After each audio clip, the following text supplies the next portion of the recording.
Baik, selamat sore Bapak Ibu, rekan-rekan sekalian. Pada hari ini saya Yusri Absal dengan NIM 241160064 bersama rekan saya Adip Pradipto Maningkyo dengan NIM 231161716 akan membawakan tugas kelompok kami dengan judul Risk Profile Class untuk nasabah debitur Bank X. Nah, latar belakang dari permasalahan adalah Bank X sebagai salah satu bank pemerintahan biarkan untuk berkontribusi dalam meningkatkan kesejahteraan perekonomian masyarakat Indonesia dalam mewujudkan ekonomi Indonesia Emas 2045. Sejalan dengan misi ini, Bank X berinisiatif untuk meningkatkan portofolio nasabahnya dengan memberikan layanan keuangan secara masif, tentunya dengan bunga yang kompetitif, termasuk juga cross-selling produk mereka terhadap semua nasabah debitur sehingga dapat mewujudkan uh, uh, sinergi dengan anak perusahaannya, di mana nanti pada saat cross selling itu juga nanti akan diharapkan dapat menjual produk-produk dari perusahaan. Nah, saat ini Bank X telah memberikan layanan keuangan sampai dengan ke pelosok Indonesia, dan ini menjadi satu basis kekuatan Bank X dalam memperluas layanan keuangan, sehingga Senior wajib mendalam ini BOD meminta Risk Management Division untuk melakukan analisa, ya. Analisa nanti tentunya terhadap portofolio nasabah sehingga dapat memberikan masukan langkah-langkah apa yang akan yang diambil untuk mewujudkan cita-cita di atas. Nah, kemudian masalah yang dihadapi adalah saat ini Bank X telah memiliki beberapa nasabah debitur.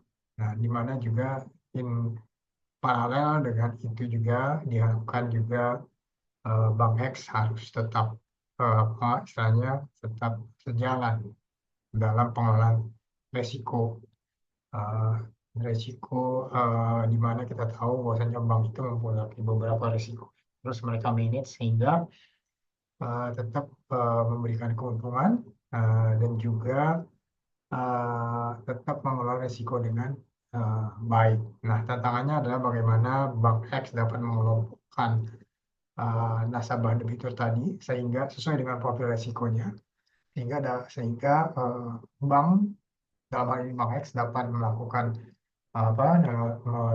penjualan atau memperluas layanan keuangannya terhadap nasabah-nasabah debitur yang dinyatakan baik, gitu ya. Tentunya untuk nasabah-nasabah yang tidak baik dalam hal ini mungkin profil resikonya eh, menengah ataupun tinggi, tentunya akan ada action plan yang akan dilakukan oleh manajemen.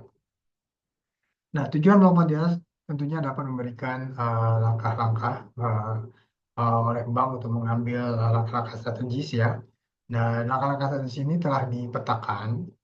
Pertama, untuk nanti tentunya dengan nasabah yang dengan profil risiko yang rendah, tentunya diharapkan kita bisa memberikan layanan dengan memberikan kemudahan untuk top up plafonnya. Kemudian juga kita melakukan cross selling produk baik dari Bank X sendiri ataupun anak perusahaan Bank X, baik itu asuransi, cash management, dan juga bill payment dan yang lain. Kemudian ada beberapa aktivitas lainnya, mungkin program loyalty yang gratis seperti undian dan juga tiket murah untuk hotel dan transportasi terhadap semua nasabah debitur. Nah, untuk nasabah yang dengan profil risiko sedang, tentunya ini akan masuk ke dalam early warning system, dimonitoring juga setiap 3 bulan sekali. Kemudian kita memberikan bisnis counseling, ya, sehingga untuk melakukan penyataan profil risikonya sehingga meningkat menjadi rendah. Kemudian juga memberikan loyalty gratis, ya, program loyalty seperti haji dan umroh yang dilakukan pada nasabah risiko rendah. Untuk nasabah yang risiko tinggi tentunya akan dilakukan business counseling juga untuk melakukan penyataan profil risiko dan juga dimasukkan dalam early warning system sehingga akan dimonitor secara kontinu, ya, setiap bulannya. Nah, dalam melakukan analisa pengelompokan risk profile kelas yang kita definisikan di awal, gitu ya, pendekatan dan metodologi kita untuk melakukan profiling profil risiko nasabah debitur tadi ini kita lakukan dengan tiga fase ya. Fase pertama kita lakukan dengan pengumpulan data. Ini nanti akan saya coba jelaskan di mana aktivitas utamanya ini adalah pengumpulan data demokrasis dari aplikasi pinjaman yang ada di Bank X dan juga pengumpulan data performa dari aplikasi pinjaman di Bank X juga. Nah, kemudian nanti untuk penambangan data dan analisa dengan aktivitas utama data pre-processing, data mining dan juga post-processing, kemudian kesimpulan dengan aktivitas utama penyampaian hasil analisa dan hasil pembahasan akan disampaikan oleh rekan saya di.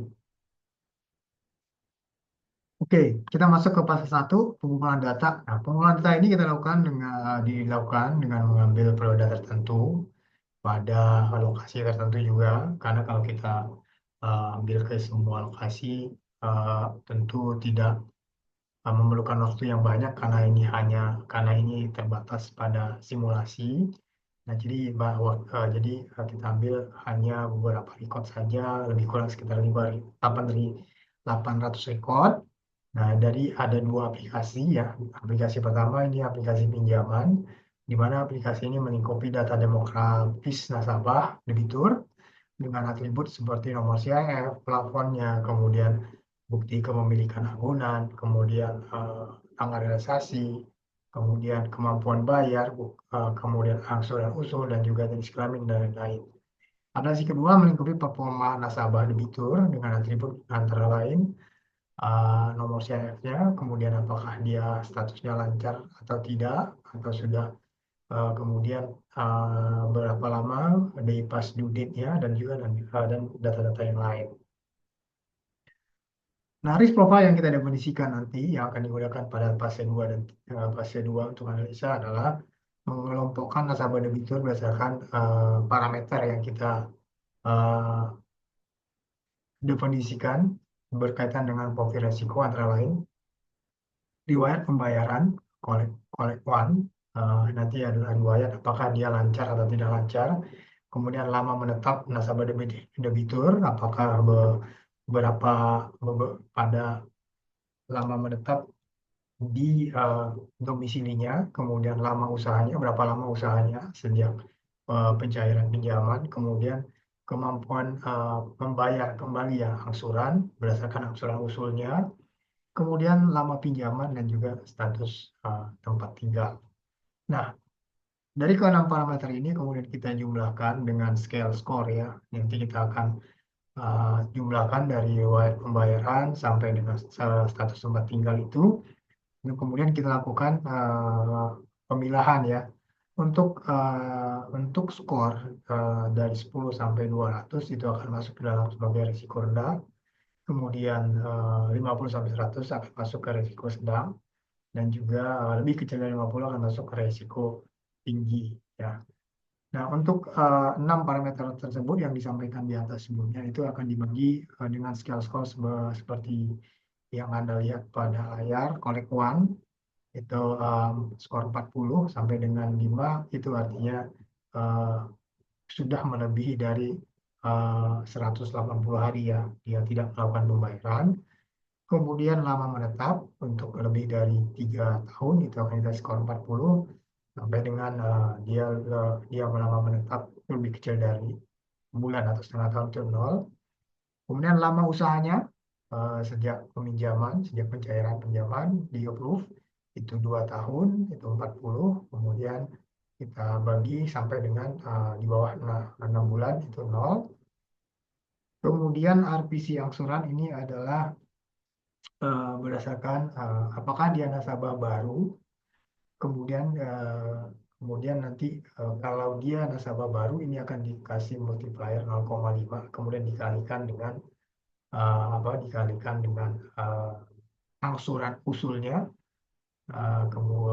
kemudian nanti dibagi dengan laba rugi gitu ya sehingga muncul angka apakah dia lebih besar dari 2 atau 1,5 sampai 2 atau nanti di bawah 0,75.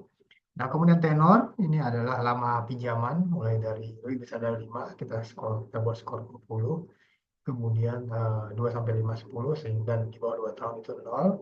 Kemudian tempat tinggalnya juga kita lakukan analisa apakah milik sendiri itu 20, sewa atau kontrak itu 10, dan juga orang tua dan mertua itu 0. Nah, ini adalah parameter-parameter yang kita lakukan untuk risk profiling, uh, risk profile kelasnya nanti. Harapannya nanti kita bisa tahu berapa banyak sih nasabah yang profil risk profile kelasnya tinggi, menengah, hingga eh, sedang dan rendah. Nah, selanjutnya untuk tahap kedua dan ketiga saya serahkan kepada rekan saya Adit untuk melanjutkan. Silakan Adit.